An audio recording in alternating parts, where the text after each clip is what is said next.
que eu posso começar esse vídeo? A única coisa que eu consigo lembrar é desse meme aqui. Eles não vão acreditar no que você quer falar. Porque Você é máquina e não dá. Oi, eu sou o Felipe e esse é a Folha de Papel. E hoje vamos falar sobre a minha primeira leitura de 2026. O Piano Mecânico, de Kurt Vonnegut Jr.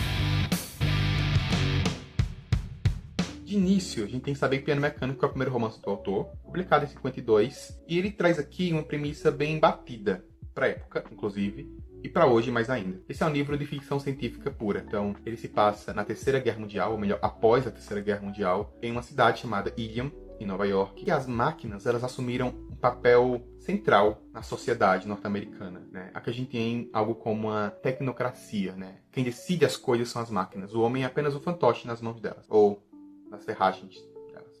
A sociedade aqui está dividida em duas classes, ou duas castas, já que não ocorre mudança. A elite, os engenheiros, administradores das máquinas, aqueles que projetam as máquinas, e a massa, responsável basicamente por um trabalho quase ínfimo em relação a antigamente. Tudo que envolve criatividade e liberdade pessoal foi cortada pelas máquinas, e a população em geral, aquelas que não fazem parte da elite, ficam na parte de manutenção ou coisas que as máquinas não conseguem fazer ainda. O que define se uma pessoa é da elite ou se uma pessoa é da ralé ou da classe baixa é o QI dela. Esse QI é medido por provas geradas pelas máquinas, avaliadas pelas máquinas e catalogada pelas máquinas, na qual o resultado é imutável. Uma vez que você tira nota baixa, você está fadado a viver eternamente como uma pessoa da massa e não da elite. Assim como, se você tira nota muito alta, você está fadado a viver na elite. Isso causa um problema nesse livro. Porque os testes, eles não medem tudo, eles não medem a criatividade humana, eles medem raciocínio lógico. As máquinas só conseguem compreender aquilo nos próprios termos. Elas só conseguem avaliar as pessoas com base nas próprias métricas. Então as pessoas aqui, elas são avaliadas e são catalogadas. Então, o nível de formação, o nível de desenvolvimento social, o nível de trato pessoal, comunicação oral, habilidades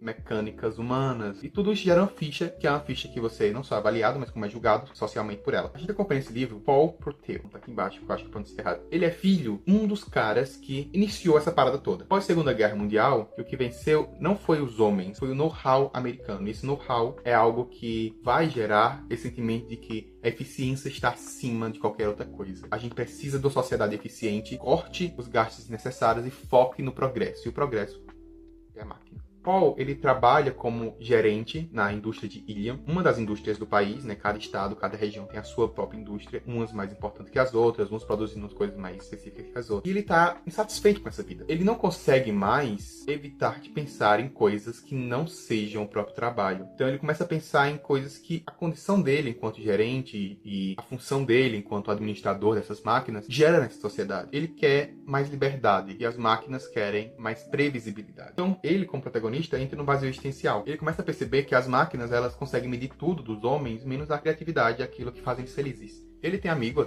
chamado Furnett, tá aqui o nome.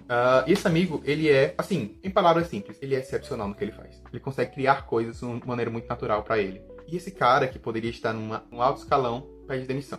Ele começa a, por entender muito do sistema que ele está preso, ele começa a ver problemas que esse sistema tem. Ele é o primeiro pontapé pro protagonista fazer alguma coisa em relação à situação que ele se encontra. E uma instabilidade desconfortável. Para corroborar com esse argumento, a gente tem o oposto dele. A Anita, a esposa de Paul, que é uma pessoa com QI baixo, casou com uma pessoa de QI alto, então automaticamente ela ascendeu. Então ela não consegue mais se ver como uma pessoa pertencente à classe baixa. Ela começa a valorizar, hipervalorizar, na verdade, esse sistema, o que ela tem, o que ela pode construir. Então é ela que fica instigando o Paul a lidar com pessoas acima dele, tentar subir na carreira, tentar comprar uma casa melhor, tentar comprar um emprego, tentar conseguir um emprego melhor, e etc, etc, etc. E isso gera no protagonista um sentimento misto, porque ele não sabe se gosta dessa mulher ou se não gosta. Ele tenta se convencer que sim, porque meio que a única coisa que segura nele, né, além do emprego, é a única coisa que ele pode apontar como controlável. Não precisa dizer muito que uma hora ou outra esse controlável acaba saindo do controle, e essa liberdade que ele procura uma hora acaba chegando pra ele, né? E é basicamente isso o livro, tá, gente? Se eu falar um pouquinho mais, entra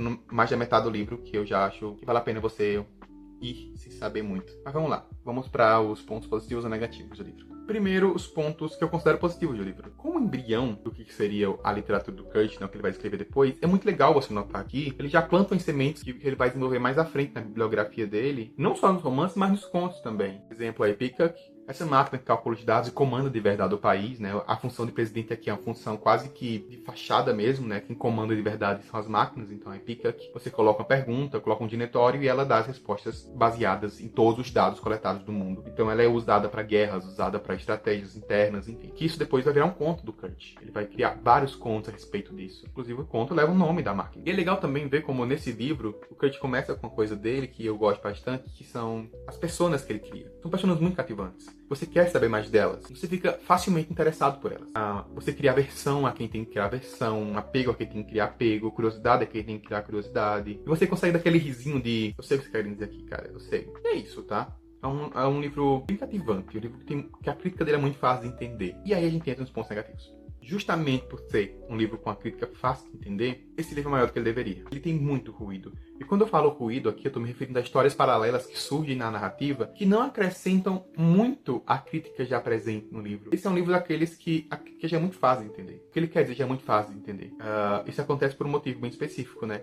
O próprio autor admite que esse é um livro bem inspirado em 1984, do George Orwell. Também é um sistema controlador ditatorial, basicamente parecidíssimo, assim, só muda aqui. O grande irmão aqui são máquinas. Funcionários se revoltam contra esse sistema. E no final temos um fim agridoce. É a mesma narrativa, assim, base. Por ter esse espelho, a gente tem uma comparação lógica, né? Óbvia. São dois livros parecidos. Se você lê os dois livros, você consegue fazer ligação entre eles. E o livro do Kurt sai perdendo muito. Esse é um livro que demora muito pra acontecer as coisas. Parece que o livro ele vai pra vários caminhos que ele não sabe muito bem como contornar.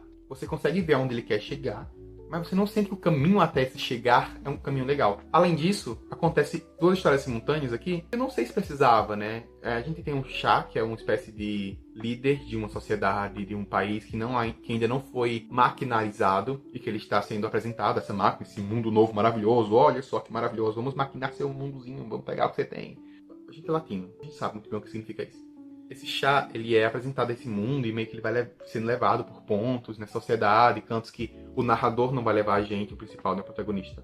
Mas esse outro narrador vai acabar levando, enfim. Esse ponto da história, creio eu, que seja pra isso. Pra mostrar essa sociedade por dentro, mas falha. Porque não mostra. Essa obra, ela demora muito pra acontecer. É uma obra lenta. Então, não é uma obra que você começa o autor por ela, né? Não é o primeiro livro do autor, mas não é necessariamente o primeiro livro que eu recomendo que você leia dele. Piano Mecânico, ele apresenta o bom do autor, né? Esse final agridoce, essa crítica clara, que você pega fácil dos livros dele, esses dilemas que você sabe que vão além do próprio livro, enfim. Mas tem outros livros dele que fazem isso também, de uma maneira mais satisfatória, mais direta, mais coesa. Esse livro ele parece bagunçado pra mim. Eu não sei se é o jeito que eu li ele, não sei se é alguma coisa, mas ele parece um livro que ele se prendeu muito à referência que o autor tinha. Se prendeu muito àquilo que o autor pensava ser 1984. E eu sinto que esse livro ele tem um final um pouco desencarrilhado, sabe? Parece que o trem tava andando muito rápido e o autor precisava encerrar esse livro porque ele tava expandindo muito. É intencional, então não tem muito o que falar se eu gostei ou não gostei, porque acaba que a intenção do autor é essa, né? Tipo, gerar essa ideia. Se eu gostei ou não gostei, se faz sentido ou não faz. Eu tenho meus pontos, tá? Eu acho que é um final abrupto, mas não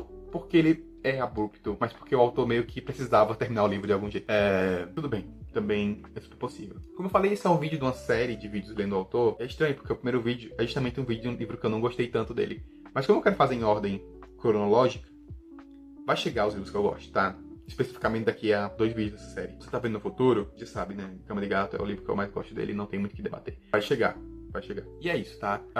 Eu pretendo fazer um vídeo, pelo menos por mês, desse autor aqui, ou a cada 2 meses, ou no ritmo de leitura, não sei, né? Como eu já li alguns livros dele, eu consigo organizar melhor o calendário em relação a isso. Essa é a primeira leitura do ano, é o primeiro vídeo de resenha desse canal. Eu não sei se esse formato deu certo, não sei se eu falei muita besteira, não sei se o áudio saiu como deveria sair, enfim. Espero que tenha dado tudo certo. Espero que as máquinas tenham pena de mim hoje. É isso, tá? Nos vemos no próximo vídeo do canal. Se você quer mais vídeos do autor, ou melhor, se você quer algum livro que eu falo aqui especificamente, que eu falei no Instagram lá, se você me seguir no Instagram, vai estar aqui embaixo. Se você me seguir no Instagram e viu que eu falei de algum livro lá, se queria que eu falasse aqui também, comenta. Ou manda de algum jeito pra mim isso, por direct do Instagram mesmo, né? Eu vou ver se dá pra trazer aqui ou não. É isso, tá? Nos vemos no próximo vídeo. Se inscreva no canal aí. Curta esse vídeo. Comenta se você já leu esse livro, se você se interessa nesse livro. Ou se tem algum livro sobre máquinas e robôs e sociedade destruída e evolução das máquinas e morte aos humanos que você acha que eu deveria ler. Nos vemos no próximo vídeo. Tchau.